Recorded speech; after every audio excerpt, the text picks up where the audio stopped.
Ya estamos de regreso aquí desde Mérida. Me acompaña don Bernardo Laris y nos contaba don Manuel Triay la historia de este líder político yucateco, Víctor Cervera Pacheco, que hoy cumple 17 años de haber fallecido. Bueno, entonces, este PRI, don Manuel, el PRI de hoy, ¿se puede entender sin Cervera? ¿Está ajeno? ¿Sufre más la ausencia del PRI de Cervera o padeció más la presencia? ¿Qué sería? ¿Sufre más la ausencia o Sí, padeció la más la presencia. presencia? No, Está buena la pregunta. Así como terminó, Sí. está buena. eh, no creo que el PRI haya sufrido la presencia, Ujú. porque a fin de cuentas el señor Cervera trabajaba en favor de su partido. Que llevaba agua a su molino, sí, pero además era un priista.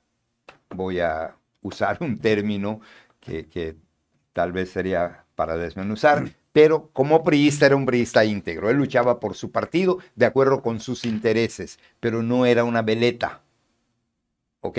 Y cuando había que unirse por algo a las filas del PRI, le gustara o no, lo hacía. Él imponía sus intereses en el PRI, sí. ¿Sus intereses eran diferentes a los intereses del PRI? Creo que no. No sé si me estoy explicando bien. Él Dice, pero supongo que también imponía sus afectó los intereses. intereses de priistas que Obvio, acabaron siendo sus enemigos. obvio que afectó los Pero, intereses de priistas. pero digamos, sí afectó interés de priistas, pero de los ismos, digamos. Es decir, me acuerdo que hablaban los ismos, me refiero al granjismo, gamboísmo, cerverismo, dulcismo, Sí, todo eso que a los que perjudicaba, diría yo, es a los líderes de los otros ismos, porque los priistas cuando ganaban, pues les dan chamba a todos, ¿no? Ya sea de cualquier ismo. hacían convenios, Ajá. ¿ok? Si tú pierdes, te voy a dar dos Secretarías. secretarías, ¿ok? Hacían tratos así, pero no olvides que en esa época, hace algunas décadas, el PRI se manejaba por grupos, había cuotas de poder. Tú eras líder camionero y tenías derecho a una diputación. Claro que la pagabas con el servicio de tus autobuses y el de tus socios, pero tú eras campesino, eras líder campesino y tenías automáticamente derecho a una candidatura.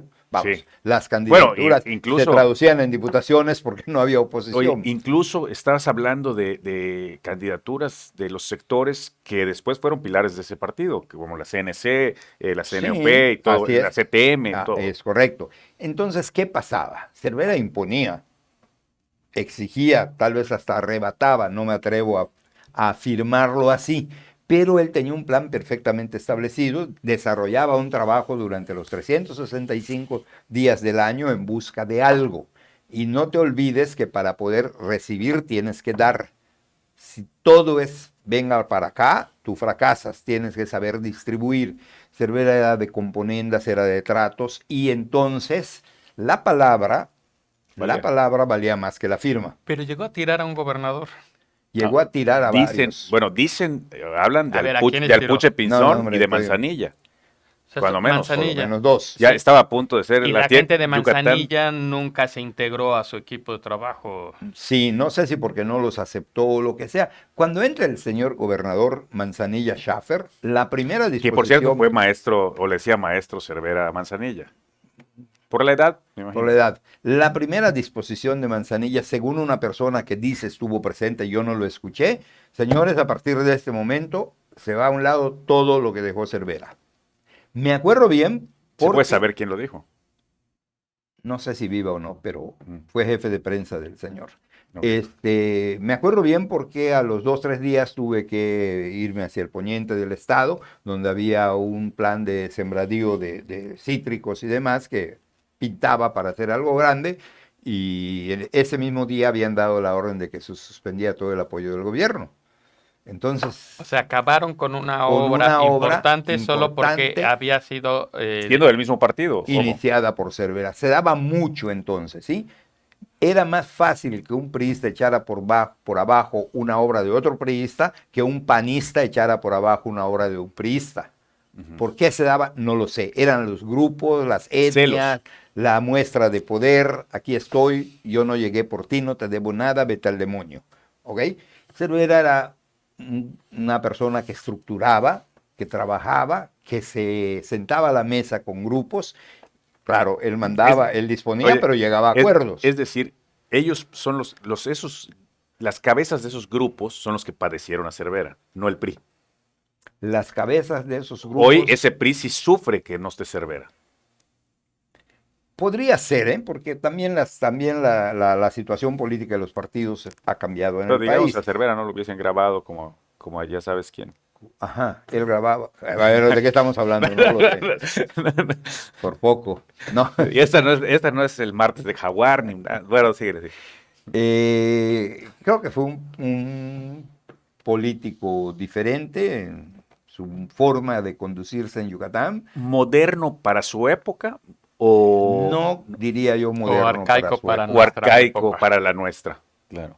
No te podría yo ubicar a Cervera en ese terreno, pero lo que sí te puedo decir, y no lo digo de boca para afuera, Cervera tenía una visión que muy pocos gobernantes han tenido, o que muy pocos políticos han tenido, ¿sí? Era de, te digo, de hacer componendas, pero de pensar en mañana. Cervera fincaba Eso su de poder. componentas suena medio feo. Sería llegar a acuerdos. Pues sí, el Sí. término, si te gusta más, llegar a No, acuerdos o a una componenda. Lo primero que hace cuando viene como gobernador, la segunda vez llama al líder espiritual del pueblo yucateco y se sienta a la mesa con él para negociarlo. ujú, O sea, no estaba mal, claro. estaba raro. ¿Sí? Y te quiero en mis informes, y ahí estaba el señor de Guayabera Blanca, muy bonita. ¿Por qué? Porque pensaba en todo, se movía en todos los círculos, en unos perdía, en otros ganaba, y sí, si lo quieres ver desde el punto de vista que afectaba intereses de otros grupos, sí los afectaba, porque se imponía. Y ese Cervera, don Manuel, que ya hablamos de cómo el PRI lo sufre o su ausencia, ese Cervera se adaptó a los tiempos modernos y lo digo por la elección por la elección a la alcaldía que se lanza después de haber tenido todo, como que era irse por algo raro, ¿no? Yo, todos mis amigos que son Y tú lo priistas, viviste, ahí lo porque viviste tú tengo amigos en priistas primera. y tengo panistas, Ujú. amigos también, ¿no? Yo soy- Eh, no ven las cosas como yo las yo veo. soy- Para mí el regreso de Cervera a la política después de su ausencia, cuando le toca a él la peor parte que le puede tocar a un político y más a un hombre del sistema que durante años ha peleado por su partido, que tenga que entregar la gubernatura al PAN. Creo que ese es un paso que le habrá dolido al alma, lo retiró un tiempo, pero para mi gusto lo hace salir por la puerta falsa. Tú siempre has dicho, un buen gobierno no da votos. No. Cervera, les guste o no les guste, las obras lo apoyan, hizo un buen trabajo De hecho, como lo gobernador. comento porque han sido calificados varios gobernadores últimamente súper bien, pero no ganan las elecciones. Y te digo, allá, Salen Cervera, súper bien Patricio, y me voy a Rolando. atrever a decirlo porque pagan las encuestas. Punto. Yo Yo creo, creo que sí, o los pero tú crees que no, no lo bueno, ya vamos a está. discutir. Bueno, sigue, Neto. Pero estaba muy raro que vamos a dejar las encuestas. Pero, ¿qué pasaba con el señor Cervera? Que pensaba adelantado y eso le daba ventaja, que manejaba información y el que maneja información gana, ¿sí? Tú puedes ser superior a otros si manejas información, vas un paso adelante. Y Cervera así trabajaba, y Cervera se sentaba a la mesa, y cuando regresa, cuando tiene que entregar el gobierno, para mí, no sé si así fue, Cervera siente que sale por la fuerza falsa. Él, el hombre del sistema, el priista connotado, que había ocupado todos los cargos públicos, que había hecho un trabajo extraordinario y demás, siento que el entregarle el gobierno a un panista, que era la primera vez que se entregaba en Yucatán el gobierno a un panista, lo habrá desbaratado como político. Ujú. Se toma un tiempo, un receso y decide regresar para brincar eso que había hecho a su juicio como una debilidad. Cervera era un tipo tan difícil y tan raro que se podía estar muriendo, pero a nadie lo decía. Él pensaba para sí que el estar enfermo era una debilidad. Ok. Así era el señor Cervera. Y se guardaba y se aguantaba y por eso se murió también, en la forma que ocurrió, ¿verdad? Pero, ¿qué pasa? Él piensa que había hecho todo lo posible, que había hecho todo lo necesario para que el nombre de Cervera siga campeando. Y como el Cid se monta en un caballo cuando ya políticamente tenía poco que ofrecer y mucho en su contra.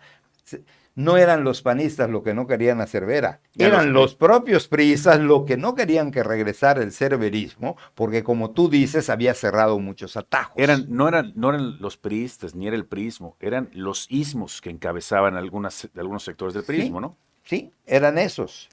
Junto con el PAN, hacen que fracase su nuevo intento de llegar a la alcaldía, que para mí fue una medida equivocada del señor Cervera tener que buscar una cosa así. Pero bueno, esa era su vida. Y murió con eso, intentando algo por lo que luchó toda su vida. No le fue suficiente, pero la presencia de Cervera, el dominio de Cervera, el dominio político en Yucatán, tal vez hasta en el país, era un impedimento para sus propios correligionarios, ¿ok? Y eso lo bloquea y no llega al ayuntamiento. ¿Extrañas el prismo de antes de Fox? No, ni el de ahorita, ni al panismo tampoco lo extraño. Lamento... Pero porque eres morenista, eso. Yo sí, de hueso colorado. Lamento que los partidos hayan perdido terreno. De alguna u otra forma, los partidos nos ayudaban en nuestra democracia. Ya que eres morenista, sí, y Morena va hacia el PRI de aquellos años, cada vez que toman decisiones de políticas públicas, me recuerda mucho, sí, al PRI de cuando yo era joven. Entonces, por eso te preguntaba si extrañabas aquel PRI. No, yo ya no creo en los colores. Me envuelvo con la bandera que a veces saca Rodrigo, esa de 7 colores, porque ya no creo en los colores. Los políticos de hoy, no sé si todos, pero en un 99.9%, han perdido los valores que los hacían PRI, PAN, PRD, Morena o Verde. No hay ideología. Y Morena, no te olvides que Morena es como Frankenstein en la política. Es producto de muchos cachitos que se han ido juntando para darle vida a espérate, no me cortes, para darle vida a algo que necesitaba alguien para llegar a la presidencia. Y allá reunía al verde, amarillo, izquierda, derecha y crean esa cosa que es un Frankenstein en la política que se llama Morena. Ahora sí nos vamos. Ya nos vamos a un corte y regresamos aquí desde Mérida.